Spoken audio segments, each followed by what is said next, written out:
चूक नसताना माझ्या मुलाला का मारलं? मला पण गोळ्या घाला. बाळ, मी तुला चॉकलेट घेऊन आलोय, असं म्हणत गणेशने हंबरडा फोडला. 18 वर्षीय मुलाचा मृतदेह पाहून गणेश कोमकरने आक्रोश केला. गणेशने हातातलं ग्रीटिंग कार्ड दाखवलं. मुलाच्या लहानपणीचे त्यात फोटो होते. याच ग्रीटिंग कार्डकडे पाहत गणेशने हंबरडा फोडला. केवळ गणेशच नाही तर आयुषची आई आणि आजी देखील आक्रोश करत होती. ही दृश्य मन विचलित करणारी होती, पण विचारही करायला लावणारी होती. नमस्कार, मी प्रतीक्षा आणि तुम्ही पाहताय माय महानगर लाईव्ह. आयुष कोमकर. गणेश विसर्जनाच्या पूर्वसंध्येला पुण्यात आयुष कोमकर या 18 वर्षीय तरुणाची गोळ्या झाडून हत्या करण्यात आली. पुण्याच्या गँगवॉर मधील ही एक हत्या.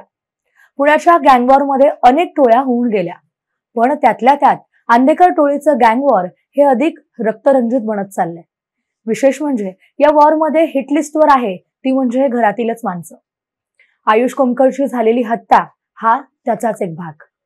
आयुष कोमकर हा वनराज आंदेकरच्या हत्या प्रकरणातील आरोपी गणेश कोमकरचा मुलगा. गणेश कोमकर हा आंदेकरांचा जावई.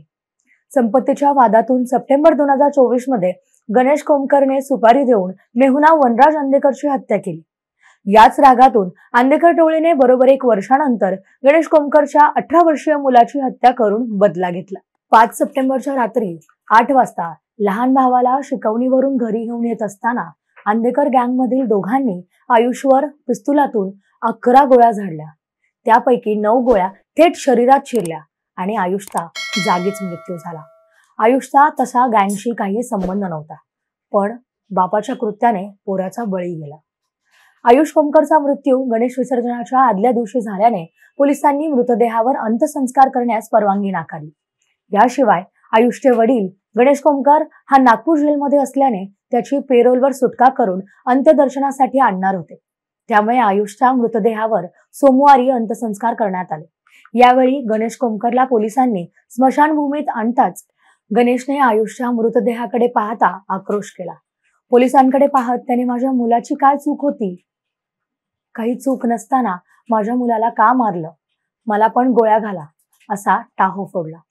यावेळी गणेशने आपल्या सोबत एक ग्रीटिंग कार्ड आणलं होतं. ते ग्रीटिंग कार्ड आयुषने बापाला जेलमध्ये असताना पाठवले होते. आय लव्ह यू पप्पा, असं लिहिलेलं हे ग्रीटिंग कार्ड पाहताच गणेशने हंबरडा फोडून रडू लागला. या कार्डमध्ये त्याच्या मुलाचे व वडिलांचे बालपणापासूनचे फोटो चिटकवलेले होते.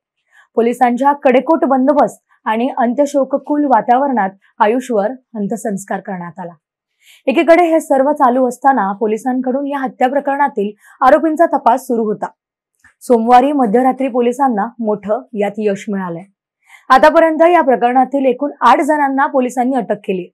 यापूर्वी यश पाटील आणि अमित पटोळे असं दोघांना पोलिसांनी अटक केली.